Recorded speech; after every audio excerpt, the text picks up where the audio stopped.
Blog Talk Radio.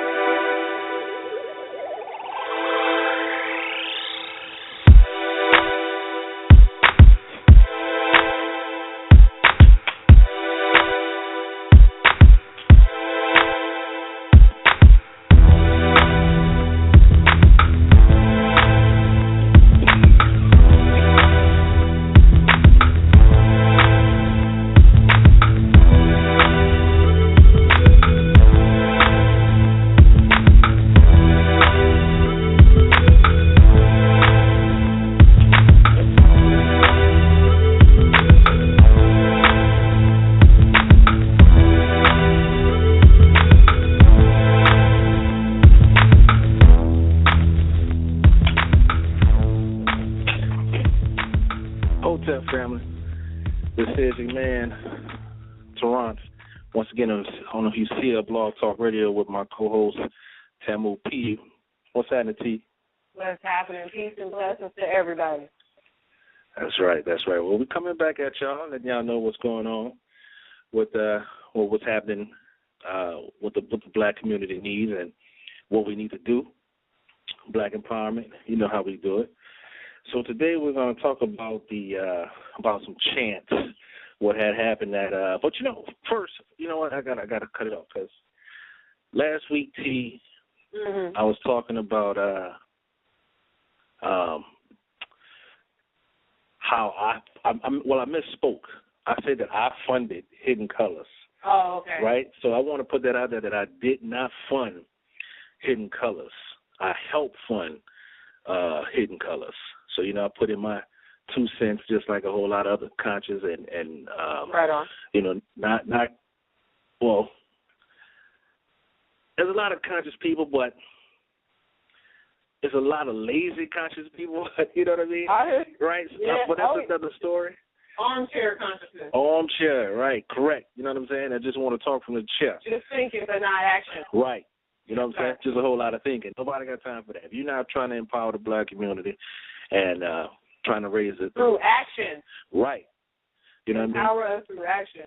True economics, and that's what we need. But that's what I wanted to say first. But today's topic is the racist chants that happened in Oklahoma today. Or not today, on Saturday. So we're going to talk about that. But, I'm going to hit you guys with a poem, and then I'll hit you with a quote, and then we'll get into it. All right? So this one here is called Chants, C-H-A-N-T-S, Chants. Rah, rah. You chant standing, sitting, and then you jump up and down and shout, rah, rah. For the whole 9 innings or the 90 minutes for your football or basketball team, unknowingly you chant for the complete number. Racist chants telling the other to stop, quit, or to go back, but you still chant rah, rah. Unknowingly, you chant Amen Ra, and that goes back to being African. Just in case you didn't know. But, right? Rah, rah. I mean, you know what I mean? Yeah, they always say it. They always say it. Every time they say it, they rah, rah. Rah, rah. You know what I'm saying? And the nine. You pay respect when you don't know you're doing it. That's true. You know what I'm saying? You don't even That's know. how great our ancestors are. Real tough. You see what I'm saying? Mm-hmm. David did so much on this planet Earth, you can't help but praise him, even in your ignorance. That's true. That's true. So, and the quote, black is beautiful when it is a slum kid studying to enter college, when it is a man learning new skills for a new job, or a slum mother battling to give her kids a chance for a better life. But white is beautiful too when it helps change society to make our system work for black people also. White is ugly when it oppresses blacks. And so is black ugly when black people exploit other blacks. No race has a monopoly on vice or virtue, and the worth of an individual is not related to the color of his skin. Whitney Young, Jr. I like that quote. That was a nice quote. Right? Very nice. I got to get that up there. I like that one. So like we were saying, we're gonna get into it because we only got 30 minutes, and we didn't already let 6 minutes pass us by already. That's how quick time flies. But racist chants and the effects that it has on black people. And we're talking about sigma, alpha, epsilon, or whatever it is. Right? Whatever it is. Yeah. Right. And you know what I understand though is why these black Greek fraternities and sororities haven't said anything yet. Oh my God, that's a brilliant question. True. Nothing from the divine nine. Nothing. How divine could you be if you ain't gonna say nothing at that moment like this? In fact, what have y'all said? Where have y'all been throughout this whole thing from Ferguson to now? That's true. Where have any of y'all been? Now, if they did something behind the scenes, cool. Right. If they're doing something behind the scenes that we're not aware of and they're just being really incognito, then that's different. That's different. But if they really haven't come together and decided to take a stand and do something, you should take black off historically black fraternities and sororities. That's true. Just take it off. Just be historically a sorority. I agree. And with that question, they always, a lot of the black fraternity sororities always talk about, they need more people coming into it. But if they don't show that you're down for the black community, if you ain't making it a point to be out there amongst the students, talking about situations, holding study groups and what have you, if you're not doing all of that, then really, are you just trying to recruit people? Because I know a lot of fraternities and sororities, they only do stuff in terms of recruitment. But in terms of, that's not true. I know that not all of them. Right. My organization at UC Davis, we didn't do that. We did actual stuff for the community as well. But it's a point you're making. It is very important. Right. Important. But whatever, they are doing something cool. If not, I got to get on it. But anyway, right. So on 3/7/15, a group of young men and women boarded a bus in Oklahoma. At the university, they were going to go and see their founders, right? From the 1850s, so I'm gonna point that out. Really hot after slavery was abolished, right? Losing that Civil War. These are their founders, some very pissed off ex-Confederate members. Right. And these are the founders, who kept their traditions alive, kept their books from being open, kept their handshakes and signs secret. The chapter started in 1856. They even have books of rituals, that state only Caucasian members are allowed, no one else. So you can tell that the founder of this organization was in combating the abolishing of slavery. That's what the founders got together and really created, obviously. Based on if what you just said is reality, then you only have to put two and two together. Right. Crazy. And you know what I don't get is I don't see why everybody is excited about the president putting out the SAE in the Psi fraternity, and cutting ties with them and all that type of stuff. Because you got to look at it like this. They have another university just a few miles down the road with a different chapter, but with the same chant, the same signs, the same books. Really? That will let them in, right? So what did black people really gain out of them being thrown out of Oklahoma? It really was just a publicity. That's all it was. They had to make a stand. It reminds. Important. Yeah. It reminds me of the sheriff that just stepped down in Ferguson. That he had tried to walk with the people. You know what I mean? When they were protesting, and they kicked his ass out of there. Get up out our march. You are not welcome in our march, so we hold up. True. That's what they remind me of. With sides. Right. Because, you knew the jig was up. Yeah, they all know the jig is up. So, you gotta realize, every fox knows his hole, right? Tell it. So black people gotta stop being tricked when they see so-called anger. Because you got to remember, this is not no young man. This man been born in the 40s, in the 50s. He grew up in that also. Talking about that chief that sat down? No. The president of Oklahoma. President of Oklahoma State. Which fraternity is he with? And what is his chance? And what is his signs? Good question. Right? Because in reality, that chant was old. If you listen to the lyrics, it sounded like it came from immigration times. That's what I always thought. That chant came from immigration times. It sounded like it started in 1856. You know what? That's quite possible. For real.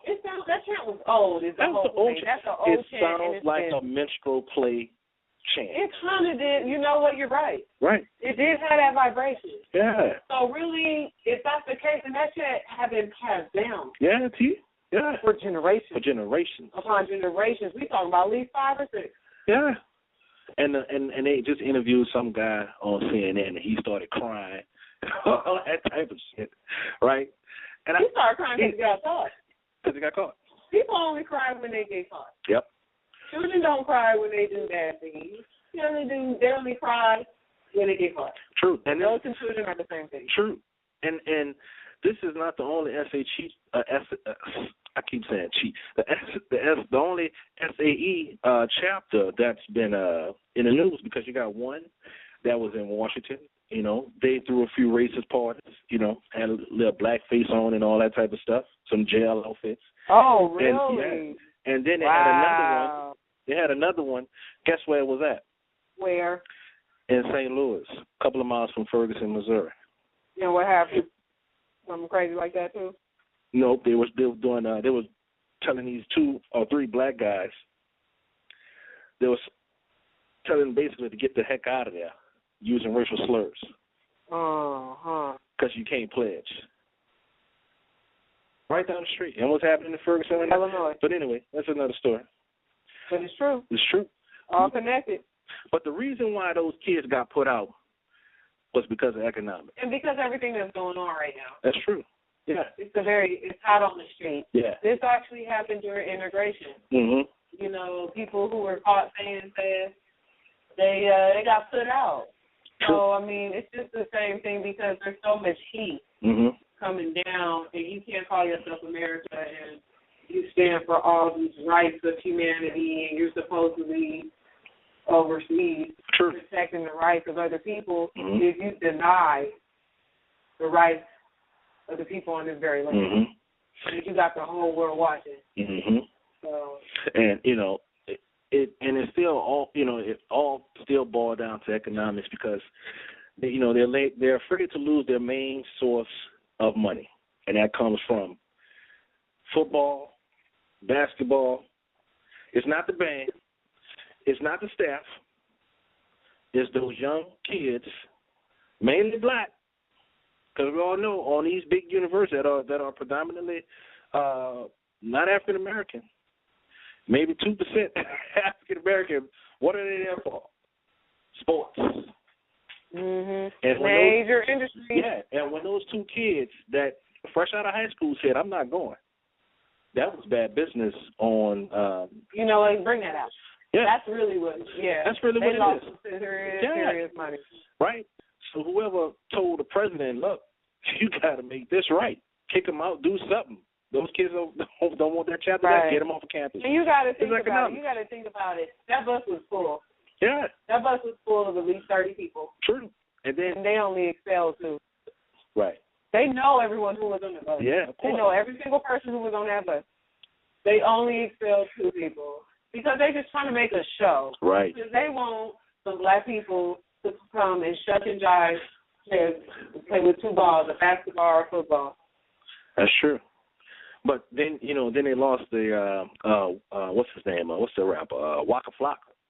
Flame, right? Right. The time, just when they commented about, But you know what got that me? His lyrics. Yeah. Yeah, come on. You know what got me with that, though, T, is, you got the liberal station, MSNBC, so-called liberal station, right?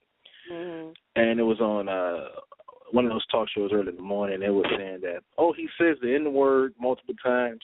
He says the F-bomb. He talks badly about women, and these young men that were on the bus only said that because he says it.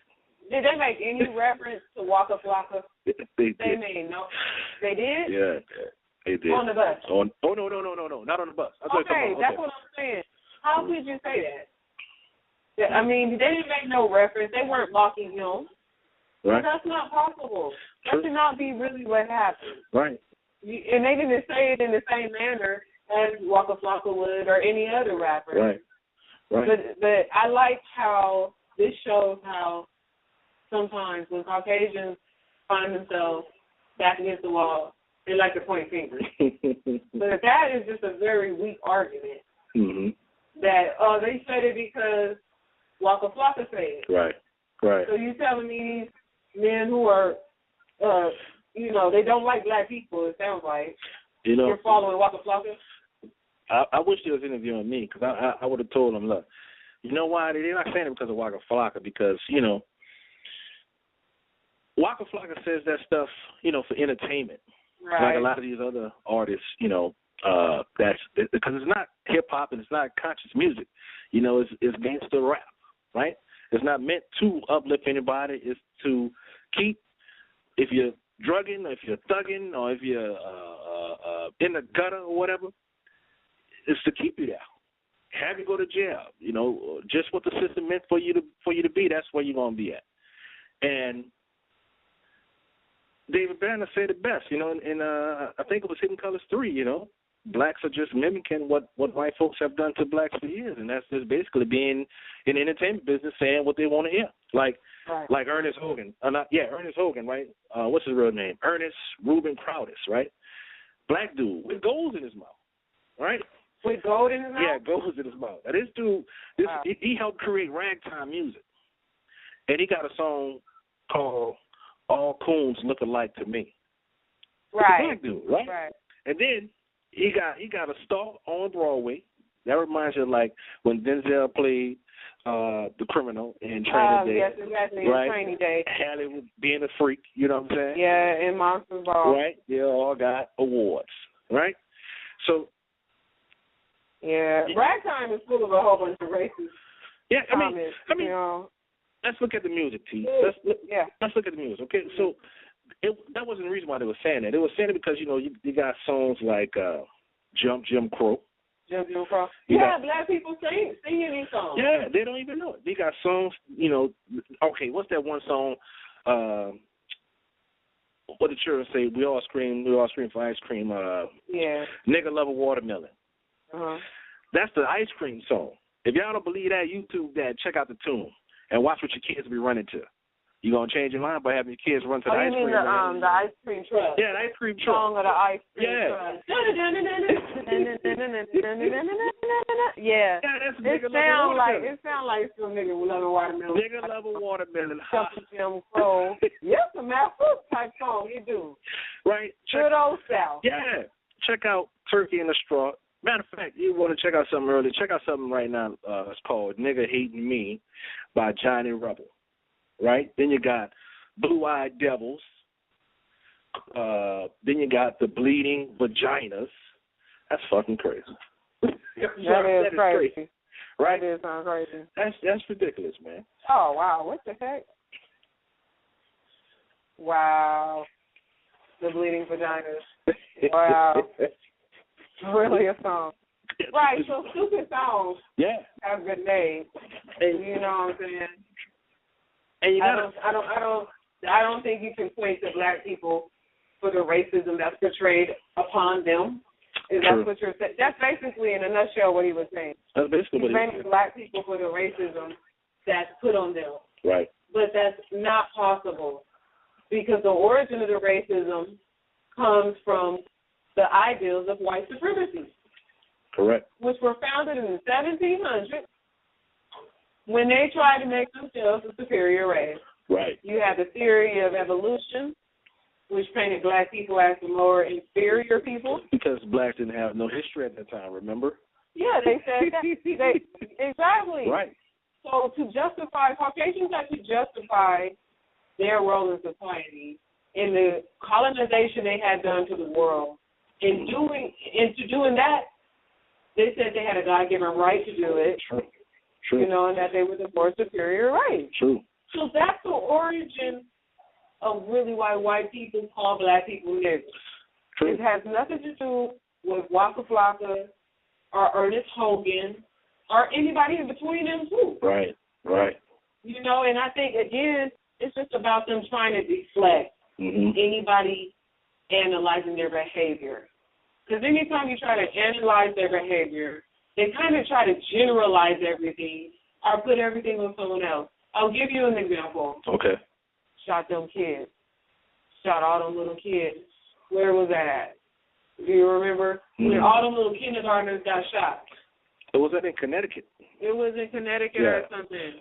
The last one, because I know that's what I was about to say. Because white folks is good for shooting people. They good for mass shooting. It was a massive shooting. Massive shooting. It was a study done that said massive shootings, 95% of them have only been done by white males.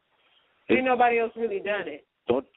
Anyone else who has done it, it was something else going on. Don't they call that the N gene, Neanderthal gene?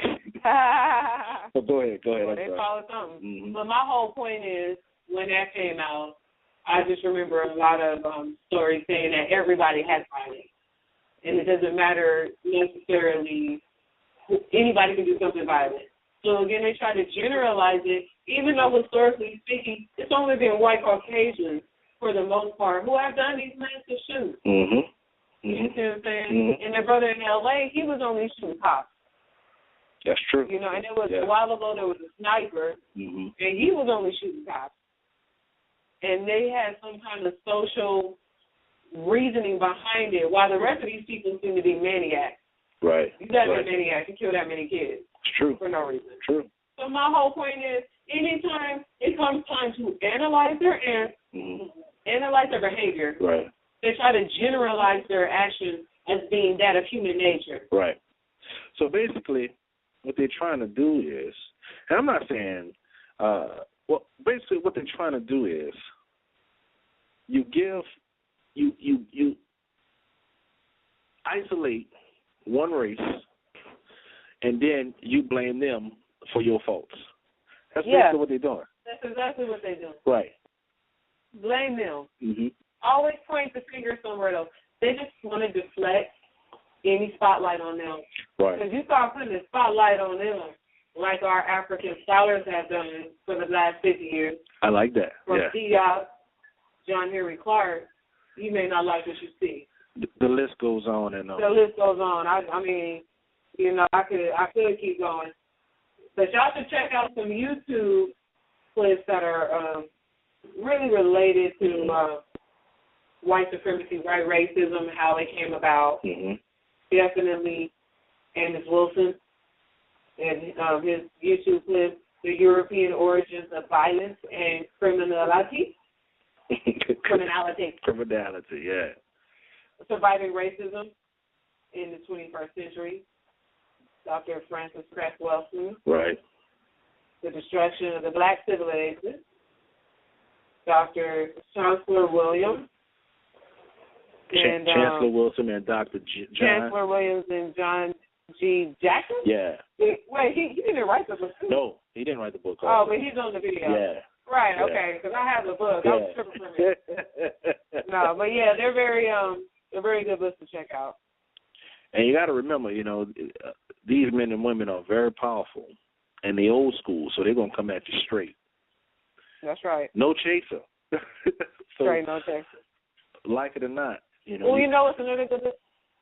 Barbarians Are Civilized by, I think, Diop. By Diop. Yeah. You got to get it. I don't even have that book. I got to get that. Yeah, he goes into it. One person who really goes into the mentality of Caucasians and where it came from is Diop. Ben Sertima does a little bit. Yeah, Dr. Ivan Van Sertima. Look him up. They came before Columbus. You better believe that. And another good book is Why Are All the Black Kids Sitting Together in the Cafeteria by Beverly Daniel Tatum. That's a real good book. Very good book. But We hit you with another quote. We only got 4 more minutes before we get on out of here. This one here is from George Washington Carver.